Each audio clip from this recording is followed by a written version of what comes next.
बाळासाहेबांच्या तमाम शिवसैनिकांना तुमच्या ह्या अनिश गाढवेचा, बाळासाहेबांच्या लहानच्या शिवसैनिकाचा आणि शिवसेनेच्या प्रवक्त्याचा मानाचा जय महाराष्ट्र। काल ठाण्यामध्ये आपल्या शिवसेनेच्या ठाण्यामध्ये दिघे साहेबांच्या, बाळासाहेबांच्या ठाण्यामध्ये, निष्ठावंतांच्या ठाण्यामध्ये काल दौरा झाला आणि कुणाचा माहितीये? हा दौरा होता ठाकरेंचा, आदित्य साहेब ठाकरेंचा। युवा सेना प्रमुख, शिवसेना नेते आणि युवकांचे प्रेरणास्थान आदित्य साहेब ठाकरे यांचा काल ठाणे जिल्हा दौरा होता। या ठाण्याच्या दौऱ्यामध्ये त्यांनी जवळपास 5 ते 6 ठिकाणी शाखांना भेटी दिल्या, ज्या अतिशय गरजेच्या होत्या आणि योग्य वेळेत योग्य गोष्टी घडत गेल्या काल ठाण्यामध्ये। योग्य वेळेत मी यासाठी म्हणतो कारण सध्याच्या घडीला ठाण्यामध्ये अशी परिस्थिती आहे, या शिंदे गटाचं नामो निशाण केव्हाही मिटू शकतं, अशा प्रकारची परिस्थिती आता ठाण्यामध्ये उद्भवू लागली आहे।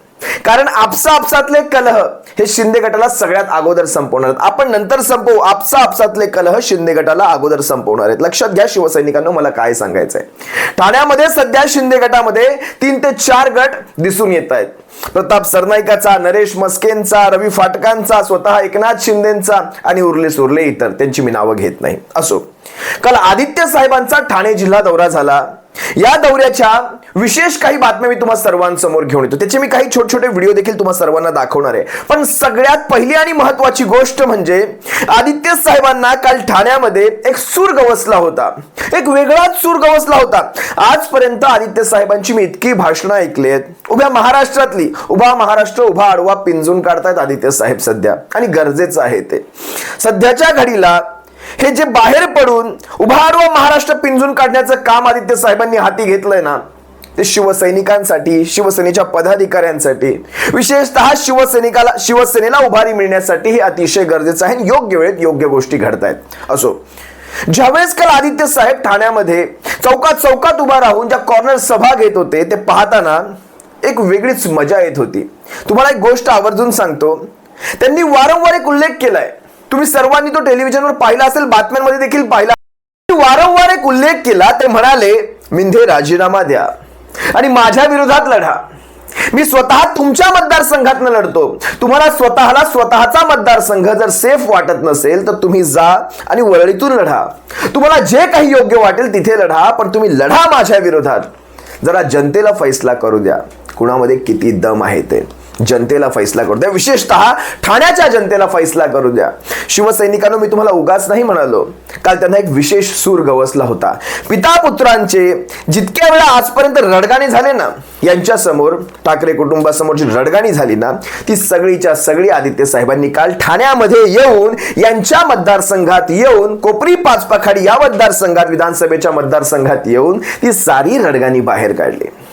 आणि विशेष म्हणजे या सभांना उत्स्फूर्त अथांग असा प्रतिसाद मिळाला। मी त्याचे तुम्हाला काही व्हिडिओज दाखवतो, एकदा तुम्ही हे व्हिडिओ पहा, तुम्हाला कळेल। स्वतः ठाण्यातनं, यांच्या स्वतःच्या मतदारसंघात खुल्यामध्ये ठाणेकर बाहेर पडला, आणि ज्यावेळेस ठाणेकर बाहेर पडतो, नाद करायचा नसतो, ठाणेकरांचा नाद करायचा नसतो। ठाणेकर आहे तो, कशा प्रकारे हवाडा देईल तुम्हाला स्वतःला देखील कळणार नाही। हा ठाणेकर आहे, हा ठाणेकर हजारोंच्या संख्येने बाहेर पडला, आदित्य साहेबांच्या सभांना तुफान प्रतिसाद दिला आणि दाद देखील दिली आदित्य साहेबांच्या सभेला।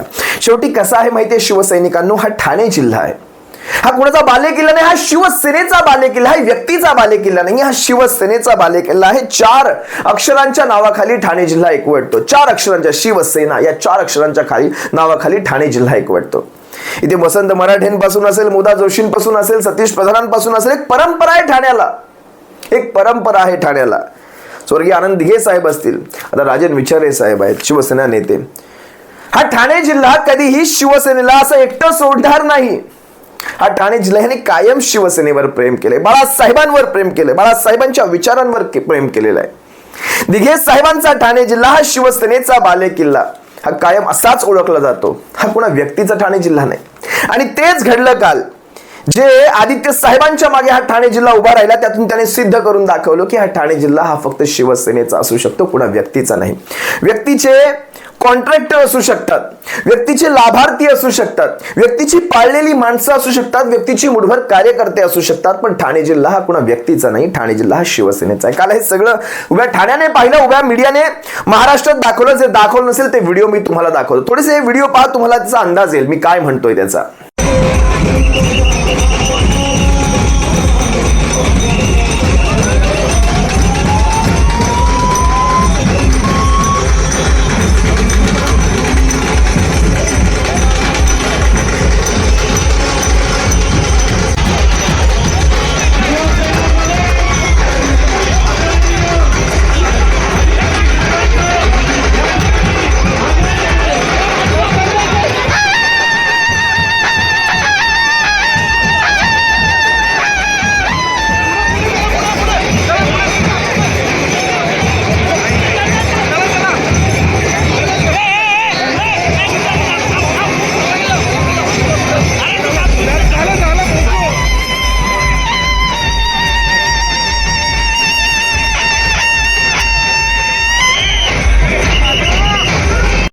ज्यावेळेस आदित्य साहेब ठाण्यामध्ये आपले विचार मांडत होते त्यावेळेस सारी जनता मंत्रमुग्ध होऊन ऐकत होती. विशेषतः तरुणांसाठी त्यांनी एक मुद्दा मांडला होता.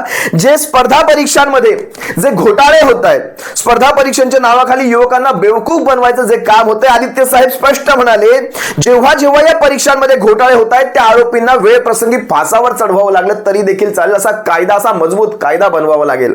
वर्षानुवर्ष विद्यार्थी अभ्यास करतात आणि परीक्षा आल्या की ऐन परीक्षेच्या वेळेत त्याच्यामध्ये घोटाळे होतात, पेपर फुटतात, पेपर लीक होतात, 200 मार्काच्या पेपरला 214 मार्क पडतात. आदित्य साहेबांनी अगदी स्पष्ट युवकांसाठी असलेला हा स्पष्ट आणि योग्य असा मुद्दा तिथे ठाण्यात उचलला आणि सांगितलं, वेळ प्रसंगी फासावर चढवायची जरी वेळ आली ना तसं देखील आपण कायदा करूयात. तुम्ही कायदे करताना सगळ्या गोष्टींसाठी ह्यासाठी देखील कायदा करा. लाखो गावा खेडोपाड्यातल्या तरुणांच्या हा भविष्याचा प्रश्न आहे. आदित्य साहेबांनी याचा देखील उल्लेख केला. आणखी एक महत्वाची गोष्ट तुम्हाला सांगतो. एक बोलता बोलता राजकीय गुपित फोडून गेले. यांचाच एक माजी महापौर जो सध्या ह्यांच्या सोबतच आहे, त्याला देखील शिवसेना तिकीट देत होती, जो आता ह्यांच्या सोबतच आहे, त्याचं तिकीट देखील कापायचं काम मिंधेंनी केलं होतं, हे देखील सांगितलं. विचार करा, हा माजी महापौर जो कोणी असेल यांचा सो कॉल्ड प्रवक्ता हा म्हणतोय मिंदे साहेब असे, मिंदे साहेब तसे. किती ती मालकाची सेवा करण्याची ती वृत्ती, आणि त्याच मालकाने तुमची तिकीट कापली होती हे देखील यांना माहित नसावं. आज त्याच मालकाची एवढी हाजी केली जाते आणि इमाने इतबारेच सेवा केली जाते त्याच मालकाची, असं त्यांना त्यांची सेवा लखला. पण आदित्य साहेबांनी हा देखील एक गौप्यस्फोट केला. कालच्या ठाण्याच्या झंझावाती दौऱ्यामध्ये आदित्य साहेबांनी ठाण्याचे 3ही विधानसभा क्षेत्र व्यापले, 3ही विधानसभा क्षेत्र कव्हर केले. ओळा, माजीवडा, कोपरी, पाचपाखाडी आणि ठाणे विधानसभा. आता ह्याच्यामध्ये विशेषतः मला तुम्हाला कोपरी पाचपाखाडीवर लक्ष केंद्रित करायचंय. कोपरी पाचपाखाडीमध्ये जिजामाता नगर येथे एका शाखेच्या उद्घाटनादरम्यान शाखेचे शाखा प्रमुख अमोल हिंगे, मला ह्या सगळ्यांचं कौतुक ह्यासाठी वाटतं कारण ही सर्वसाधारण माणसं, अगदी सर्वसामान्य, अमोल हिंगे असतील, संजय दळवी असतील, ही अगदी सर्वसामान्य माणसं, यांनी ज्यावेळेस ते शाखेचं उद्घाटन केलं, एक भाड्याचं कार्यालय, त्यासाठी स्वतःच्या खिशातून पैसे काढून अशा प्रकारे शिवसैनिक अशा प्रकारे आपल्या शाखा उभारतायत. आणि हीच गोष्ट शिवसेनेला ठाण्यामधून बळ देऊन जाणार आहे. हो, हीच गोष्ट ठाण्यातून बळ देऊन जाणार आहे. तुम्हाला आणखी एक सांगतो, याच सभेत आदित्य साहेबांनी एक असं वाक्य वापरलं, उभा ठाणा जिल्हा हे वाक्य कधी विसरणार नाही. त्यांनी काय सांगितलं, ये इलाका भी हमारा है, ये इलाका भी हमारा है और धमाका भी हमारा ही रहेगा. लोक म्हणतात ना, शिंदेंचा बाले किल्ला, कोपरी पाचपाखाडीमध्ये येऊन भाषण. अरे काय शिंदेंचा बाले किल्ला, कसली कोपरी, हा शिवसेनेचा बाले किल्ला. हा ठाणे जिल्हा, हा कोपरी पाचपाखाडी, ओळा, माजीवाडा, ठाणे विधान, साराच्या सारा शिवसेनेचा बाले किल्ला. आणि बाले किल्ले कसले ह्यांचे, हे काही महिन्यांसाठी बाले किल्ले. ये इलाका भी हमारा और धमाका भी हमारा रहेगा. अनेक शाखेत आम्ही जात आहोत, शाखेचे उद्घाटन करत आहोत. एक वेगळा उत्साह दिसत आहे, जोश दिसत आहे. आणि कदाचित हा जोश जो दिसत आहे मला, जो लोकांचा एक प्रतिसाद मिळत आहे, कदाचित जेव्हा मिंदे आपल्यात होते तेव्हा नव्हता, असा हा प्रतिसाद मला दिसायला लागलेला आहे. कदाचित आवाज जात असेल.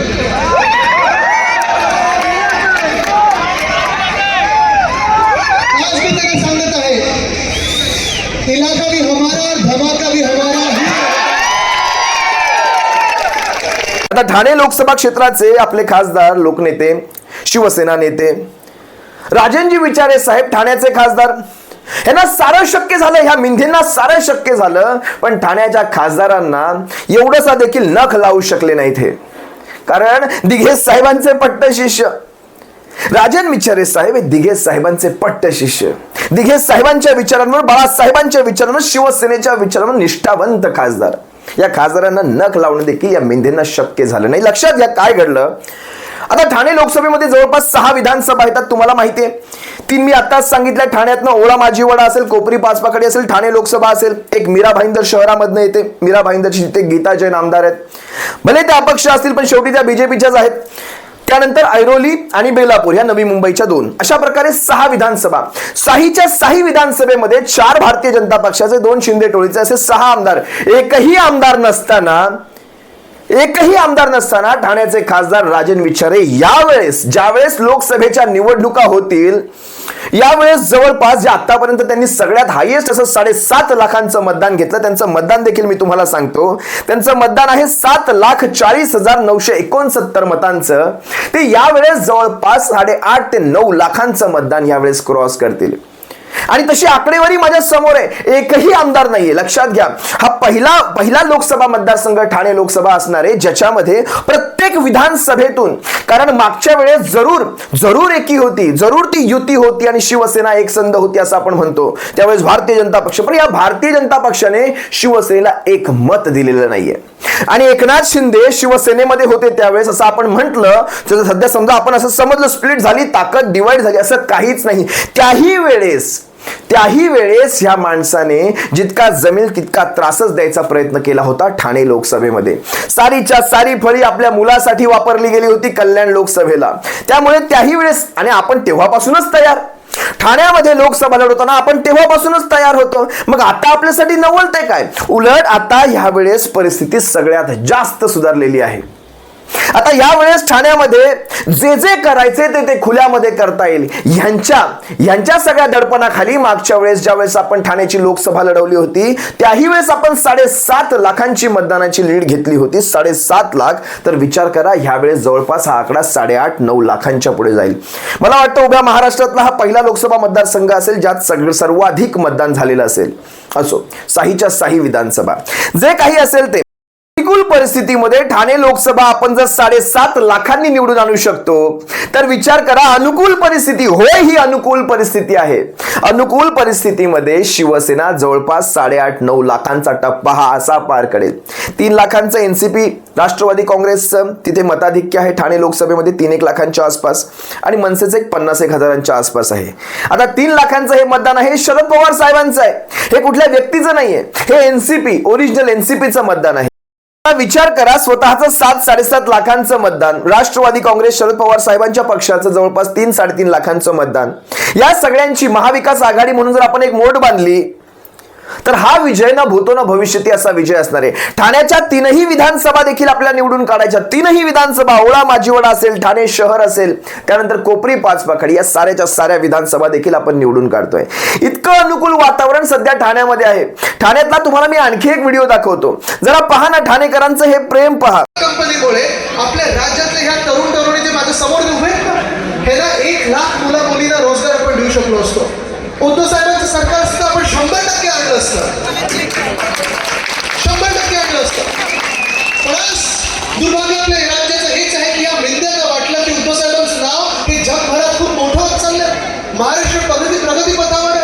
यांच्या बिल्डर आणि कॉन्ट्रॅक्टरना पैसे मिळणार नाही, बदली पोस्टिंगचे पैसे मिळणार नाही, म्हणून त्यांनी आपलं सरकार पाडलं.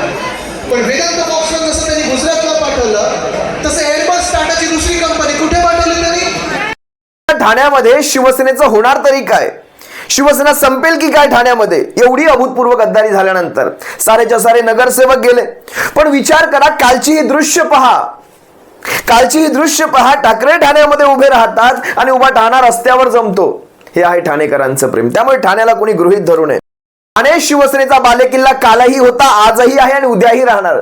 तुम्ही सर्व ठाणेकरांनी, शिवसैनिकांनी शिवसेनेच्या पाठीशी असंच राहावं, ही तुर्तास तुम्हा सर्वांसमोर एक प्रार्थना करतो आणि तुर्तास तुम्हा सर्वांची रजा घेतो. सप्रेम जय महाराष्ट्र. काळजी घ्या.